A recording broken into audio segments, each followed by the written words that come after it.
కోయిల్సార్ గుట్ట view point కి దారి చెప్తాను కదా, ఇది పార్ట్ 1 ఇట్లా రిలీజ్ చేస్తాను, చూడండి. ఎవరైనా చూడకపోతే ఇన్స్టాగ్రామ్ లో నా మొత్తం వీడియోస్ అన్ని ఉన్నాయి, చూడండి. కానీ మంచిగా ఉంటుంది బండలు, ఆ తోవ మీకు మంచి బెస్ట్ ఎక్స్పీరియన్స్ కలుగుతుంది. ఇక్కడికి వస్తే దమ్ము వస్తుంది గట్టిగా, మనకు దమ్ము వస్తుంది. అది క్యాజువల్, కొంచెం లావు ఉంటుంది కాబట్టి. నియర్ బై టెంపుల్కి వచ్చేసినాం మనం. ఈ కొండ కొంచెం మలిపితే మనకు టెంపుల్, ఆంజనేయ స్వామి టెంపుల్ కొండ మీద హైలైట్ అనిపిస్తుంది.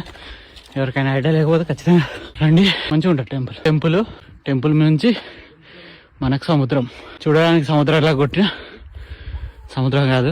ఇక టెంపుల్ బ్యాక్ సైడ్ నుంచి ఇట్లా లోపలికి తవ్వు ఉంటుంది. కొండ కూడా మస్తు ఉంది కదా. ఆ టెంపుల్ బ్యాక్ సైడ్ నుంచి ఇట్లా వెళ్తే ఒక లొకేషన్ తీసుకోతా నేను. ఆ లొకేషన్ నా ఫేవరెట్, ఎందుకంటే ఇది సెకండ్ సారి ఆ లొకేషన్కి మిమ్మల్ని ఇంతకుముందు వచ్చా కానీ వీడియో అయితే రికార్డ్ చేయలేదు. మంచిగా అసలు జబర్దస్త్ ఉంటుంది ఆ లొకేషన్కి తీసుకెళ్ళాలని అనుకుంటున్నా, అందుకే వీడియో స్టార్ట్ చేసిన. ఆ లొకేషన్ ఇట్లా చూపిస్తా, మంచిగా ఉంటుంది, అద్భుతంగా ఉంటుంది లొకేషన్. మనకు టెంపుల్ బ్యాక్ సైడ్ నుంచి ఇట్లా వచ్చేస్తే ఇక్కడ ఒకటి రాక్ ఉంటుంది, ఆ రాక్ మీద కూర్చోడానికి మంచిగా అనిపిస్తుంది. అట్లానే ఇక్కడ తీసుకొచ్చిన, అక్కడ నుంచి మనకి మొత్తం వ్యూ అసలు జబర్దస్త్ ఉంటుంది. ఇక్కడ చేంజ్ అయినట్టుంది, బండ పడిపోయిందా ఏమి, బండ తీసేసిరా, షట్ బండ వెళ్ళిపోయినట్టుంది. ఆ బండ మీదకి వెళ్తే మనకి వ్యూ మస్తు కనిపిస్తుంది, ఆ బండ మీదకి వెళ్తున్నా. ఆ రాక్ మీద టెంపుల్ నుంచి బ్యాక్ సైడ్ నుంచి మనకు తోవ ఉంటుంది, కానీ ఈడ వెళ్ళడానికి లేనట్టుంది. చూస్తా, ఇంకో తోవ ఏమన్నా ఉంటే చూస్తా.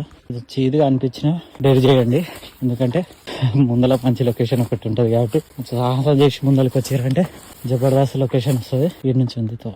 అమ్మ, మన కోతులు పాములు అన్న భయం లేదు, ఎందుకంటే లేవు ఆల్మోస్ట్ లొకేషన్ కాడ అయితే కనిపించలేదు నాకు. వీడి నుంచి ఇట్లా తవ్వు ఉందో లేదో ఐడియా దొరుకుతుంది.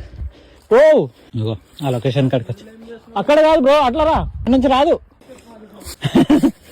ఇది ముందే చెప్పాలి కదా, ఇప్పుడు చెప్తే ఎలా. అయిపోయి వచ్చేసినాం మన అద్భుతమైన లొకేషన్ కాడికి వచ్చేసినాం.